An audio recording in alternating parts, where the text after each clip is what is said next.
Selamat datang di channel saya Serangga Gatal. Jangan lupa di subrek, like and share. Mimin doakan semoga kita sehat semua. Oke, kita mulai. Hari ketiga bulan Februari. Sakit hari kedua setelah akhir perjamuan Gerbang Naga. Setelah Sui selesai berlatih di hutan Murbei di luar kota, dia baru saja kembali ke Xinghuang Xiaoju ketika dia melihat Fusan, penguasa kota, dan sekelompok penjaga menunggu di sana. Tuan Su.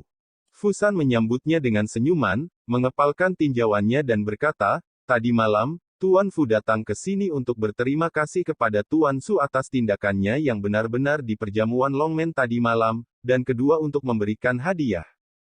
Dia memanjakannya. Tiga penjaga melangkah maju, masing-masing memegang kotak batu giok di tangan mereka, dan menyerahkannya dengan hormat. Fusan menjelaskan sambil tersenyum, "Ini adalah hadiah untuk tempat pertama dalam kompetisi Gerbang Naga, dengan total 1000 tael emas, 10 mutiara dendrobium, 3 obat roh, dan juga buku seni bela diri teratas dari peringkat kuning." Setelah jeda, dia melanjutkan, "Tuan Fu membuat klaim arogan dan menghitung emas dan mutiara sebagai uang kertas perak, yang juga nyaman untuk dibawa oleh Tuan Su." Dia menunjuk ke kotak giok pertama, dalam yang ini, ada 18 uang kertas perak, masing-masing dengan denominasi 10.000 tael. Di kotak giok kedua, ada 3 tanaman obat mujarab, yaitu Bieporia, ginseng giok darah, dan rumput fros bergaris biru. Di kotak giok ketiga, ada seni bela diri teratas dari peringkat kuning, tangan Nian Hua Fuyun. Setelah mendengarkan, Sui membuka kotak giok ketiga dan mengeluarkan buku rahasia. Setelah beberapa saat, dia tidak bisa menahan diri melihat untuk tidak berkata secara tak terduga, seni bela diri ini jelas hanya cocok untuk kultivasi wanita. Fusan berkata dengan senyum masam, "Hadiah ini semua diberikan oleh Li Jianyu, penguasa kota-kota Loyun. Dia melakukan ini dengan jelas-jelas melaporkan. Jika Tuan Su tidak puas, Fu nanti akan saya berikan kepada Anda." Resep lain. Jelas, dia telah melihat detail buku rahasia seni bela diri ini. Su Yihun memperhatikan dengan acuh tak acuh dan berkata, "Tidak perlu, itu saja." Dengan visinya, bagaimana dia bisa melihat seni bela diri tingkat rendah seperti itu? "Kalian, bawalah hadiah ke kamar Tuan Su." Fusan memberi perintah, dan para penjaga segera mengambil tindakan. Kemudian dia mengundang Sui sambil tersenyum, "Tuan Su, sekarang Pulau Lingzu adalah milik kota Guangling, dan sementara berada di bawah kendali mansion Tuan kota saya. Fu ada di sini untuk mengundang Anda melihat-lihat." Hati Sui tergerak, berpikir bahwa Pulau Lingzu ini adalah tempat di mana energi berkumpul, dan ada harta seperti Lingzu Giok Hijau. "Kapan kamu akan pergi?" Sui bertanya. Fusan tiba-tiba tertawa dan berkata, "Tuan Su, tolong, saya sudah menyiapkan kereta dan kuda, kita bisa pergi ke sana sekarang. Karena itu, saya pribadi yang memimpin." Setengah jam kemudian, para penjaga istana penguasa kota mengendarai kuda perang dan mengawal kereta yang membawa Sui dan Fusan ke tepi sungai Dacang, 30 mil jauhnya dari kota Guangling. Tepi sungai di sini sudah berada di perbatasan Gunung Yuncang, dan ada pohon-pohon kuno yang rimbun di mana-mana. Turun dari kereta, Sui dan Fusan naik perahu tenda yang telah disiapkan dan mendekati pusat sungai. Ada sebuah pulau kecil, berdiri seperti karang di sungai, hanya 30 meter. Pulaunya berbatu-batu, dan ada hutan bambu dengan jarak 3 kaki, yang hijau, dan tempat-tempat lain yang gundul dan tidak ada rumput. Hah! Bagaimana seseorang bisa mendarat di Pulau Lingzu sebelumnya? Dari distans, Fusan melihat sebuah perahu berlabuh di samping Pulau Lingzu, dan 2 sosok samar-samar terlihat di sisi hutan bambu pulau itu. Wajah Fusan tiba-tiba tenggelam. "Li Jianyu, lelaki tua ini, berani membiarkan orang mendarat di Pulau Lingzu? Apakah kamu benar-benar berpikir bahwa aku, Fusan, tidak berani membunuh orang?" Mata Fusan bersinar dengan niat membunuh. Tak lama kemudian, perahu Wu Peng berhenti di depan Pulau Lingzu. Pada saat ini, Fusan melihat penampilan keduanya, dan alisnya tidak bisa menahan kerutan, sedikit mengejutkan. Itu adalah seorang remaja dan seorang lelaki tua. Jubah giok pemuda itu memiliki sabuk lebar, wajah seperti mahkota batu giok, dan dia bersemangat. Orang tua itu mengenakan topi bundar hitam dan jubah kain. Dia memiliki penampilan yang biasa-biasa saja, tubuhnya sedikit, dan berdiri diam di tempat anak laki-laki berada satu kaki. Alam pengumpulan Qi adalah kesempurnaan hebat. Pada saat yang sama, Su Yi melirik pemuda itu dan mendarat di pria tua bertopi hitam, dan sekilas, dia bisa melihat sesuatu dari napas pihak lain. 4 ranah seni bela diri, penghilangan tumpuan darah, pengumpulan gas, peningkatan, tidak ada kebocoran. Mampu memiliki dasar budidaya Qi Gathering Realm Grid Perfection Realm membuktikan bahwa Anda memurnikan Qi dan mengubah Gang, dan Anda dapat melakukan perjalanan di permukaan udara dan berjalan di atas udara. Ranah ini hanya satu garis dari penguasa ranah pengangkat tungku. Dan karakter seperti itu jelas merupakan keberadaan tingkat atas di kota Guangling.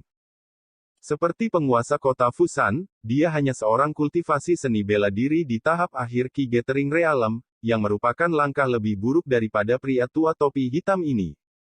Tapi segera, Su Yi membuang muka, keadaan Qi Gathering sempurna, dan tidak perlu terlalu diperhatikan. Keuntungan dari waktu ini, dia mulai diam-diam melihat Pulau Lingzu ini. Tidak lama kemudian, dia mengangguk diam-diam, di bawah pulau ini, harus berkomunikasi dengan air sungai Dacang, tidak jauh dari Gunung Yuncang, tempat gunung dan sungai bertemu, inti langit dan bumi berkumpul di sini pulau. Ini memang tempat yang melihat di mana energi spiritual berkumpul, yang lebih baik daripada hutan Murbei yang saya cari. Pada saat yang sama, pria muda berjubah giok dan pria tua bertopi hitam juga memperhatikan pergerakan di sini dan melihat ke atas. Berani bertanya, apakah Tuan Kota Fusan Fu? Pemuda berjubah giok itu bertanya sambil tertawa keras. Dia baru berusia 17 atau 18 tahun, tetapi dia memiliki martabatnya sendiri dalam gerak-geriknya. Fusan, yang menghadapi penguasa kota, juga dianggap normal. Ini Tuan Fu, berani bertanya pada kalian berdua. Mata Fusan sudah sangat tua, dia bisa melihat kehebatan kedua secara sekilas. Dia mengawasi tanpa jejak, dan membiarkan sekelompok penjaga ditempatkan di perahu Wupeng. Dan dia dan Su Yi pergi ke Pulau Lingzu bersama. Nama saya Zhang Yuanxing, dan saya berasal dari klan Zhang di Kabupaten Yunhe. Pemuda berjubah giok itu tersenyum dan menangkupkan tangannya, Tuan Kota Fu, aku pernah mendengar ayah mengatakan bahwa di antara 19 kota di Kabupaten Yunhe, hanya ada segelintir orang yang bisa dilihat, dan Tuan Kota Fu adalah salah satunya. Mereka, sekarang saya melihatnya, itu benar-benar luar biasa. Kabupaten Yunhe, keluarga Zhang. Pupil Fusan sedikit menyusut, dan ekspresinya menjadi jauh lebih serius. Pria tua bertopi hitam yang berdiri di samping pemuda berjubah giok itu berkata dengan acuh tak acuh, tuanku adalah penguasa keluarga Zhang saat ini. Hati Fusan bergetar, dan ekspresinya menjadi lebih serius, dan berkata, begitulah, untuk pemesanan oleh Lord Lingzun, Fu Mou juga tersanjung. Zhang Yuanxing tersenyum sedikit, seolah-olah dia mengira Fusan akan bereaksi seperti itu, dan berkata, Tuan Kota Fu tidak akan menyalahkan saya karena datang tanpa diundang. Fusan kepalanya dan berkata, beraninya kamu. Zhang Yuanxing mengangguk, lalu membocorkan Su Yi di sebelah Fusan, alisnya dipenuhi kekaguman, dan berkata, tadi malam, saya juga berada di perjamuan Gerbang Naga dan melihat pertempuran antara Su Gongzi dan Mo Tianling. Setelah jeda, dia tersenyum dan berkata, namun, saya juga mendengar beberapa hal tentang Su Gongzi saat itu, dan mengetahui bahwa situasi Su Gongzi saat ini di keluarga Wen. Suasana itu tidak baik. Ruo Su Gongzi, jika Anda ingin mengubah situasi ini, saya dapat membantu Anda. Fusan tidak bisa menahan tawa dalam hati, anak-anak dari keluarga Zhang di Kabupaten Yunhe memang mulia dan luar biasa. Tapi Su Yi di sampingnya adalah keberadaan transenden yang bahkan penguasa Kabupaten Lingyao harus memanggil Tuan. Bagaimana saya bisa membutuhkan bantuan dari orang lain? Su Yi mengangkat matanya dan membocorkan pemuda yang penuh percaya diri dan tawa. Pria tua dengan topi hitam itu memancarkan cahaya dingin di matanya, dan berkata, anak muda, berhati-hatilah saat berbicara, dan berhati-hatilah agar kemalangan keluar dari mulutmu. Melihat Zhang Yuanxing tersenyum dan terpesona olehnya, dia berkata dengan tidak setuju, Siong tua, jangan marah, Tuan Muda Su cepat dan cepat, itulah yang saya hargai. Setelah jeda, dia berkata kepada Sui, Tuan Muda Su, jangan terlalu khawatir, alasan mengapa saya ingin membantu Anda adalah menghargai dan menghargai seni bela diri Anda, jika tetap di tempat kecil ini. Kota Guangling sepanjang waktu tidak diragukan lagi adalah mutiara yang tertutup debu. Mata Sui aneh, dia sudah lama tidak mendengar orang lain berbicara dengannya seperti ini. Melihat Sui terdiam, Zhang Yuanxing sepertinya berpikir dia ragu-ragu, jadi dia tidak bisa menahan senyum dengan sadar, dan berkata pada dirinya sendiri. Tuan Muda Su, jangan khawatir, jika Anda bersedia mengikuti saya ke Kabupaten Yunhe, saya berjanji untuk membiarkan Anda menunjukkan bakat Anda di Kabupaten Yunhe dan membuat nama Anda terkenal. Sui berkata dengan linglung, apa maksudmu? Biarkan aku mengikutimu sebagai pengawal. Pria tua bertopi hitam itu dingin, di Kabupaten Yunhe, ada banyak pahlawan muda seperti ikan mas krucian yang menyeberangi sungai yang ingin membantu tuan muda saya, tetapi hanya sedikit yang bisa dikagumi oleh muda itu. Seolah curiga bahwa Sui tidak mengerti arti kata-kata itu, lelaki tua bertopi hitam itu menambahkan. Mari kita begini, di kota Guangling, kamu memang bangga memenangkan tempat pertama dalam kompetisi gerbang naga. Tapi di Kabupaten Yunhe, tidak sedikit anak muda sepertimu. Akhirnya, sudut sedikit melengkung, dan dia berkata dengan santai, sekarang, kamu harus tahu beruntungnya kamu dihargai oleh tuan mudaku, kan? Kali ini, mata Fusan menjadi aneh. Jika bukan karena identitas pihak lain, dia hampir tidak bisa menahan tawa. Namun, Fusan juga tahu bahwa apakah itu Zhang Yuanxing atau Siong tua ini, bagaimanapun juga, mereka tidak tahu detail sebenarnya dari Tuan Su. Kalau tidak, saya tidak akan berani menunjuk Tuan Su dengan cara yang wajib. Sui terdiam beberapa saat, tidak tahu harus berkata apa. Yah, sepertinya pihak lain memiliki niat baik. Kan? Kamu bisa menyampaikannya. Aku akan meninggalkan kota Guangling dalam 3 hari. Sebelum itu, kamu bisa memberitahu Tuan Kota Fu tentang keputusanmu. Zhang Yuanxing berkata sambil tersenyum, ramah dan menghina. Kemudian dia memandang Fusan dan berkata, meskipun kualitas bambu giok hijau yang ditanam di sini sangat umum, mereka jarang bisa penguasa kota melepaskan cintanya. Fusan berkata dengan gembira, 2 pohon mana yang disukai Zhang Gongzi, aku akan mengirimnya. Zhang Yuanxing selalu memandang dan berkata dengan acuh tak acuh, Tuan Kota Fu, semua orang di Kabupaten Yunhe tahu bahwa saya, Zhang Yuanxing, meremehkan keuntungan dari orang lain. Siong tua, ketika kamu kembali ke kota, tolong ambil 100 batu roh dan jangan ke mansion Tuan Kota. Pria tua bertopi hitam di sebelahnya mengangguk. Segera, Zhang Yuanxing mengambil 2 bambu giok hijau dengan tangan sendiri, dan pergi dengan perahu bersama Penatua Siong. Sebelum pergi, putra bangsawan dari klan Zhang di Kabupaten Yunhe tidak lupa mengingatkan Sui dengan mengatakan, angin yang baik pada kekuatan, dan aku, Zhang Yuanxing, dapat mengirimmu ke langit biru. Zhang Yuanxing dan lelaki tua bertopi hitam pergi dengan perahu dan segera menghilang. Fusan tidak bisa menahan tawa lagi dan berkata, putra Tuan klan Zhang memiliki mata yang cemerlang, dan dia dapat melihat Tuan Su yang luar biasa. Lucunya, dia tidak tahu bahwa Tuan Su memiliki lama dia adalah sosok seperti naga di langit, apakah sesederhana yang dia pikirkan. Sui berkata dengan santai, anak muda seusia ini suka merekrut orang-orang berbakat untuk mereka gunakan sendiri, tetapi mereka agak ambisius.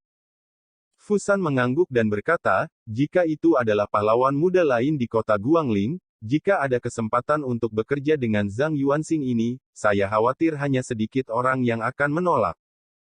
Kota Kabupaten Yunhe dapat disebut sebagai pedalaman dari 19 kota di Kabupaten Yunhe, jauh dari sebanding dengan kota-kota terpencil seperti kota Guangling dan kota Loyun. Di Kabupaten Yunhe, ada banyak kekuatan besar dan kecil. Ada 4 kekuatan teratas di antara mereka, yaitu, Rumah Gubernur, yang melayani pengadilan Zhou Agung, dan Rumah Pedang King He, kekuatan latihan pertama di Kabupaten Yunhe. 2 lainnya adalah klan Zhang dan klan Yuan. Di depan 4 kekuatan teratas ini, kekuatan lain jauh lebih rendah. Zhang Yuanxing, sebagai putra dari kepala klan Zhang, dapat membayangkan martabat identitasnya. Seperti barusan, saat menghadapinya, Fu San juga harus memberikan 3 poin. Selama percakapan, mereka berdua berjalan ke depan dan datang ke hutan bambu dengan jarak hanya 3 kaki. Bambu roh safir dewasa hanya setebal lengan, tingginya tidak lebih dari 10 kaki, dan batangnya sejernih kristal seperti batu giok jasper terbaik. Fusan memegang dewa pendek di tangannya, dan berkata sambil tersenyum, apa yang disukai Tuan Su, katakan saja.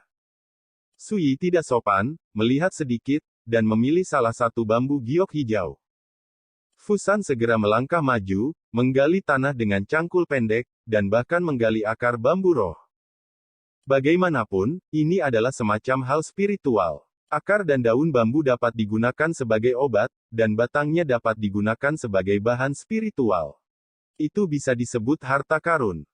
Tuan Su, mari kita lihat apakah ada hal lain yang menarik perhatianmu. Fusan berkata sambil tersenyum. Dia membawa Sui ke sini hari ini karena dia ingin berbagi beberapa harta di Pulau Lingzu dengan Sui, untuk mendekatkan mereka. Sui berpikir, jika Anda bisa, beri saya 2 pohon lagi. Dia memilih bambu safir sendiri, yang berkualitas baik. Dengan sedikit produksi, ia bisa membuat sarung bambu hijau alami. Dengan cara ini, ketika Anda membawanya di tangan Anda, itu seperti memegang tongkat. Saat bertarung, Anda dapat menarik pedang dan melepaskan sarungnya pada saat pertama, yang sangat nyaman. Selain itu, bambu ini adalah bahan spiritual, yang juga memiliki efek pelembab dan nutrisi pada bilah debu. Adapun 2 bambu lain yang diinginkan Sui, mereka akan digunakan untuk membuat sekumpulan jimat. Jimat, penyuling pil, binatang. Jika Anda mengambil beberapa biksu tingkat rendah, Anda dapat berbicara tentang pengetahuan ini. Sui dihormati sebagai penguasa 10.000 jalan di kehidupan sebelumnya, jadi tentu saja dia tidak mengerti jimat itu. Sayangnya, ini adalah benua Changqing, dan energi spiritual langka dan tandus. Hampir sulit untuk menemukan bahan spiritual yang cocok bahkan jika Anda ingin membuat jimat. Bambu roh safir ini dapat dianggap sebagai bahan roh kelas 2, dan hampir tidak dapat menahan kekuatan beberapa jimat paling dasar. Sui tidak akan melewatkannya. Dia tersenyum dan berkata, Tuan Su, rebung safir ini adalah hal yang langka. Ini kaya energi spiritual dan lezat dalam daging. Tidak ada yang tahan untuk menikmatinya pada waktu biasa. Terima kasih. Sui mengangguk terima kasih. Fusan melambaikan tangannya dan berkata, Tuan Su, jangan sopan, jika Anda tidak membalikkan keadaan di pertempuran gerbang naga tadi malam, Pulau Lingzu ini akan diambil oleh benda lama Li Jianyu dari Loyun Kota. Segera, keduanya kembali ke perahu Wu Peng bersama dan kembali di sepanjang jalan asli. Sampai Anda tiba di Xinghuang Medical Center. Sui, yang turun dari kereta, tiba-tiba berkata, Tuan Fu, mungkin tidak lama sebelum saya meninggalkan kota Guangling. Fusan tertegun sejenak, dan kemudian berkata dengan emosi, Fu punya firasat, dengan metode Tuan Su, tidak mungkin untuk tinggal di tempat sekecil kota Guangling untuk waktu yang lama, tetapi dia tidak mengharapkannya menjadi seperti ini. Cepat. Setelah jeda, dia ragu-ragu, bisakah Fu tahu, kemana Tuan Su berencana pergi? Kota Kabupaten Yunhe. Sui berkata dengan santai. Dia berlatih di rumah pedang King He selama 3 tahun dan relatif akrab dengan Kabupaten Yunhe. Dan dia sekarang telah memulai, memurnikan tulang, dan langkah selanjutnya adalah memasuki alam pengumpulan Qi, dan hanya di tempat-tempat yang makmur dan makmur seperti Kabupaten Yunhe, dia dapat menemukan orang-orang yang dapat memenuhi sumber daya pelatihan alam pengumpulan Qi. Fusan mengangguk dan berkata, kapan Tuan Su berencana pergi? Sui berpikir sejenak, dan berkata, paling lama tidak akan melebihi 1 bulan. Dia ingin menunggu saudara iparnya Wen Lingsui kembali. Pergi ke Gunung Guimu juga. Sebelum pergi, Fusan tiba-tiba teringat sesuatu dan berkata, ngomong-ngomong, Tuan Su berpikir, bagaimana seharusnya Fu menanggapi Zhang Yuanxing? Bagaimana menurutmu, Tuan Fu? Sui bertanya secara retoris. Fu mengerti. Fusan terkejut sesaat, lalu tersenyum dan berkata, ketika Tuan Su pergi, Tuan Fu secara pribadi akan mengantarnya pergi. Segera, Fusan dan rombongannya pergi. Su Yi berjalan ke pusat medis Xing Huang. Paman. Tiba-tiba, Hu Quan, Wu Guangbin dan lainnya yang sibuk di aula medis, serta para pelayan dan pelayan, semua menghentikan gerakan mereka dan memandang Su Yi. Ada kekaguman dan kekaguman dalam ekspresi mereka. Berita di perjamuan gerbang naga tadi malam telah menimbulkan sensasi di kedua sisi sungai Great Chang, menyebar ke seluruh kota Guangling, menyebabkan banyak gelombang. Siapa yang tidak tahu, orang yang memenangkan tempat pertama dalam kompetisi gerbang naga adalah Su Yi. Jadi ketika mereka melihat Su Yi muncul di aula medis, mentalitas dan mata semua orang telah mengalami perubahan yang mengejutkan. Semua orang bisa melakukan bagian mereka. Su Yi memberi perintah, lalu mendatangi Hu Quan dan bertanya, apakah Tuan Hu tahu, dukun mana yang paling mengetahui situasi di Gui Muling? Wajah Hu Quan sedikit berubah, dan berkata, Tuan, tempat hantu itu sangat berbahaya. Biasanya, sangat sedikit orang yang pergi ke sana. Apa yang kamu lakukan? Su Yi berkata, jangan gugup, aku hanya ingin menanyakan sesuatu yang berhubungan dengan Gui Muling. Hu Quan merenung, ini mudah ditangani. Di antara ribuan pengumpul ramuan yang dipekerjakan oleh keluarga Wen kami, pasti ada beberapa orang yang mengetahui hal ini, tunggu saya membantu Anda mengetahuinya. Oke, aku akan menyerahkan ini padamu. Jangan khawatir, Paman, aku berjanji untuk menyelesaikan masalah ini hari ini. Hu Quan menepuk dadanya dan tertawa. Tadi malam, dia cukup beruntung untuk dibawa oleh Su Yi dan menghadiri perjamuan gerbang naga bersama. Apa yang dia lihat dan dengar seperti membuka pintu ke dunia baru, dan dia dalam suasana hati yang bersemangat sepanjang malam. Pengalaman ini cukup baginya untuk dibanggakan seumur hidup. Su Yi tidak tinggal lebih lama dan pergi. Namun, ketika dia kembali ke Xinghuang Xiaoju, dia tiba-tiba menemukan bahwa sosok cantik sedang berdiri di halaman, yang sepertinya sudah lama menunggu. Itu adalah bayangan selatan. Melihat Su Yi yang mendorong pintu, Nan Ying tiba-tiba berbalik, dan ekspresi terkejut pertama kali muncul pada Yurong. Segera, dia menggigit bibir merahnya, ekspresinya menjadi gelap, dan air mata seperti kabut mengalir di matanya yang indah, berkata, Kakak Su, aku akan meninggalkan kota Guangling bersama Paman Zhou hari ini. Tapi sebelum aku pergi, aku masih tidak bisa menahan diri dan ingin datang dan melihatmu. Suara itu lembut dengan sedikit kesedihan. Bagi pria lain, melihat pemandangan wanita cantik yang menangis dan sedih, hati saya mungkin akan melunak terlebih dahulu. Kemudian, dia secara tidak sadar berpikir, dia berkata dia tidak bisa tidak datang menemuiku, apakah itu karena dia tidak bisa menahan diri? Tapi Su Yi menutup mata, tidak bermain kartu sesuai rutinitas, dan langsung bertanya, apakah kamu memanjat tembok dan masuk? Mendaki. Memanjat dinding. Wajah Nan Ying yang lemah dan sedih menegang tanpa terasa, dan suasana menjadi sunyi senyap. Tapi segera, Nan Ying menjadi tenang dan menghela nafas pelan. Kakak Su, saya tahu apa yang saya katakan hari itu sangat kejam dan kejam, tetapi jika bukan karena saya masih peduli dengan Anda, mengapa saya datang kepada Anda pada waktu itu? Kekejaman yang sebenarnya adalah memperlakukan mereka seperti orang asing, untuk menarik garis yang jelas, tidak kehilangan kesabaran pada Anda ketika saya melihat Anda lagi setelah 1 tahun, seperti saya, berbicara omong kosong keras, melampiaskan kesedihan yang menumpuk di hati saya selama ini. Lebih dari setahun. Itu karena aku masih peduli padamu. Berbicara tentang ini, suara Nan Ying tersedak dan gemetar, air mata di matanya yang indah, dan ekspresinya menjadi sunyi dan kesepian. Saya akui, apa yang saya katakan saat itu sangat menyakitkan, dan saya tidak berharap Anda memaafkan saya sekarang, tapi, bisakah Anda memberi saya kesempatan untuk menebus kesalahan saya? Denganku seperti ini hatiku gelisah untuk meninggalkan kota Guangling. Su Yi terdiam. Nan Ying berlari di depan Su Yi dengan panik, dengan tatapan memohon di matanya, Kakak Su, kamu berjanji padaku ketika kamu berada di King He Sword Mansion, tidak peduli berapa banyak kesalahan yang aku buat di masa depan, selama aku berubah, kamu akan memaafkanku. Kamu tidak bisa memaafkanku, kan?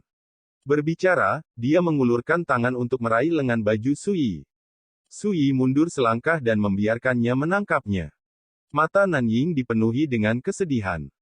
Kemudian, dia mengambil napas dalam-dalam, mengeluarkan kotak batu giok halus dari lengan bajunya, dan membukanya dengan lembut. Di dalamnya ada sepotong paha ayam, tetapi sudah lama layu dan berjamur, serta warnanya hitam dan jelek. Kakak Su, apakah kamu ingat, ketika kamu menjadi kepala pintu luar, guru mengadakan jamuan perayaan untukmu, dan setelah jamuan makan, kamu bergegas ke arahku dan membungkus bagian ini dengan hati-hati. Kaki ayam dengan daun teratai diberikan kepada saya hanya karena Anda mendengar bahwa saya tidak makan hari itu. Ekspresi Nanying mengingatkan, manis dan sedih. Malam itu, saya sangat senang sampai tidak bisa tidur. Mengapa saya rela memakan kaki ayam ini? Saya akan menyimpannya turun, meskipun benda ini sangat biasa, tetapi kaki ayam yang diberikan oleh kakak senior Su memiliki posisi penting yang tak terpisahkan di hatiku. Dengan sifat Sui dan 2 generasi sebagai manusia, dia tidak bisa menahan napas dalam-dalam, menunjuk ke kaki ayam, dan berkata, benda ini, kamu selalu membawanya bersamamu. Nanying bergumam dengan suara rendah, kakak Su, aku lebih baik mati daripada berbohong tentang masalah ini. Sui berbalik dan berjalan keluar dari halaman. Reaksi seperti itu benar-benar di luar dugaan Nanying, bukankah seharusnya kakak senior Su memeluknya erat-erat dan menyeka air matanya? Tidak dapat diprediksi, dia bertanya tanpa sadar, kakak Su, kemana kamu pergi? Sui berdiri di depan gerbang halaman, berbalik dan berkata sambil tersenyum, tentu saja aku akan pergi ke Ni Hao dan memberitahunya apa yang baru saja kamu katakan. Ngomong-ngomong, ada juga bajingan-bajingan ini.